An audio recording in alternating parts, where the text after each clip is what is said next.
আজকের এই ভিডিওতে আমরা জানবো সিংহ রাশির জাতক জাতিকাদের জন্য মে মাস 2026 কেমন হতে চলেছে। চলুন শুরু করা যাক। 2026 সালের মে মাস সিংহ রাশির জন্য মিশ্র ফলদায়ক হতে চলেছে।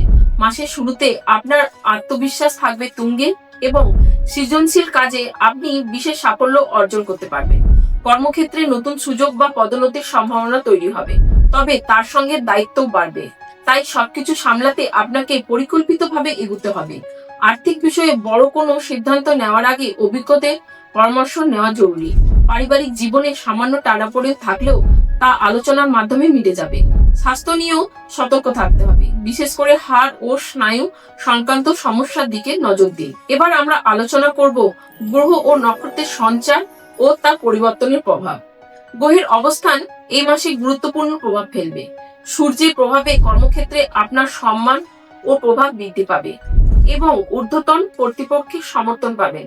সরকারি চাকরির সঙ্গে যুক্তদের জন্য এটি শুভ সময়। অন্যদিকে শনির প্রভাবে অংশীদারিত্বদের কিছু জটিলতা তৈরি হতে পারে, তাই পার্টনার বা জীবনসঙ্গীর সঙ্গে ধৈর্য ধরে চলা প্রয়োজন। বৃহস্পতির শুভ প্রভাবে দীর্ঘদিনের আটকে থাকা কাজ সম্পন্ন হতে পারে এবং আধ্যাত্মিক বিষয়ের প্রতি আগ্রহ বাড়বে। মঙ্গলের প্রভাবে মাঝে মাঝে মেজাজ খিটখিটে হতে পারে, যা সম্পর্কের ওপর প্রভাব ফেলতে পারে, তবে বুধের সহায়তা ব্যবসায়িক যোগাযোগ ভালো থাকবে। এবার আসি কর্মজীবন ও ব্যবসা নিয়ে। কর্মজীবনের ক্ষেত্রে মে মাসের শুরুটা খুবই শক্তিশালী। আপনি নতুন দায়িত্ব বা প্রজেক্টের নেতৃত্ব পেতে পারেন এবং আপনার কাজ ঊর্ধ্বতনের প্রশংসা করাবে। তবে মাঝামাঝি সময়ের পর কিছু অফিস পলিটিক্স বা গোপন বিরোধের সম্ভাবনা রয়েছে, তাই সতর্ক থাকা জরুরি। ব্যবসায়ীদের জন্য সময়টি লাভজনক, বিশেষ করে যারা লোহা, কপার বা নির্মাণ কাজে যুক্ত। তবে অংশীদারিত্বের মতভেদ হতে পারে, তাই বড় চুক্তির আগে আইনি পরামর্শ নেওয়া ভালো। এবার আসি আর্থিক অবস্থা নিয়ে। আর্থিকভাবে এই মাসে ওঠানামা থাকবে। মাসের প্রথম দিকে আয়ের নতুন সুযোগ তৈরি হতে পারে, বিশেষ করে ফ্রিল্যান্স বা কনসালটেন্সি পেশায় যুক্তদের জন্য। তবে মাসের মাঝামাঝি সময়ে বিলাসবহুল জিনিস বা বাড়ির কাজে বেশি খরচ হতে পারে। দীর্ঘমেয়াদী বিনিয়োগের জন্য সময়টি ভালো হলেও হঠাৎ সিদ্ধান্ত নেওয়া ঠিক হবে না। পৈতৃক সম্পত্তি থেকে আর্থিক লাভের সম্ভাবনা রয়েছে। এবার আসি প্রেম ও পারিবারিক জীবন নিয়ে। প্রেম ও পারিবারিক জীবনে কিছুটা সংবেদনশীল পরিস্থিতি তৈরি হতে পারে। মঙ্গলের প্রভাবে আপনার মেজাজ চড়া থাকতে পারে, যার ফলে পরিবারের সদস্যের সঙ্গে মতবিরোধ হতে পারে। বিশেষ করে ভাই বোনেদের সঙ্গে কোনো পুরনো বিষয় নিয়ে ঝামেলা হতে পারে। জীবনসঙ্গীর সঙ্গে দূরত্ব তৈরি হলেও তার ধৈর্যের সঙ্গে সমাধান করার চেষ্টা করুন। যারা সিঙ্গেল তাদের জীবনে নতুন কারো আগমন হতে পারে, তবে সম্পর্কের ক্ষেত্রে তাড়াহুড়ো না করাই ভালো। এবার আসি স্বাস্থ্য নিয়ে। স্বাস্থ্যগত দিক থেকে সতর্ক থাকা প্রয়োজন। ডিহাইড্রেশন, পেটের সমস্যা বা শরীরের ক্লান্তি দেখা দিতে পারে।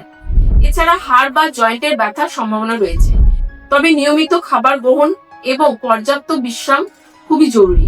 মানসিক চাপ কমাতে প্রতিদিন কিছুটা সময় নিজের জন্য রাখুন এবং প্রয়োজনে ধ্যান বা প্রাণায়াম করুন। এবার আসি শিক্ষা নিয়ে। শিক্ষার্থীদের জন্য এই মাসটি একাগ্রতার সময়। যারা প্রতিযোগিতামূলক পরীক্ষায় প্রস্তুতি নিচ্ছেন তাদের জন্য এটি অনুকূল সময়। স্মৃতিশক্তি ভালো থাকবে, তবে অপ্রয়োজনীয় কাজে সময় নষ্ট না করাই ভালো। যারা বিদেশে পড়াশোনার জন্য আবেদন করছেন তারা মাসের শেষে সুখবর পেতে পারেন। এবার আমরা জানবো প্রতিকার সম্বন্ধে। গ্রহের অশুভ প্রভাব কমাতে এবং মে মাসটিকে আরো সাফল্যমণ্ডিত করতে কাজগুলি করুন।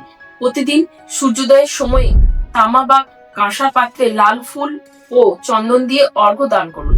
প্রতি শনিবার বিকালে কোনো বটগাছের নিচে তিলের তেল প্রদীপ জ্বালান এবং হনুমান চল্লিশা পাঠ করুন।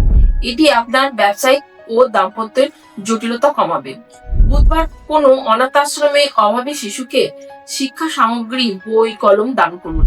এতে আপনার বুধ গ্রহ শক্তিশালী হবে এবং বুদ্ধিবৃত্তি বাড়বে। সর্বশেষে বলা যায়, মে মাস 2026 সিংহ রাশির জন্য একটি গুরুত্বপূর্ণ সময়। ধৈর্য, সংযম এবং সঠিক সিদ্ধান্তের মাধ্যমে আপনি সব বাধা অতিক্রম করতে পারবেন। মাসটি কিছুটা চ্যালেঞ্জ নিয়ে এলেও শেষ পর্যন্ত সাফল্য আপনারই হবে। যদি ভিডিওটি ভালো লাগে অবশ্যই লাইক, কমেন্ট ও শেয়ার করুন। আপনার রাশি কি সিংহ? কমেন্টে জানাতে ভুলবেন না। আপনার সাপোর্ট আমাদের জন্য অত্যন্ত মূল্যবান। ধন্যবাদ।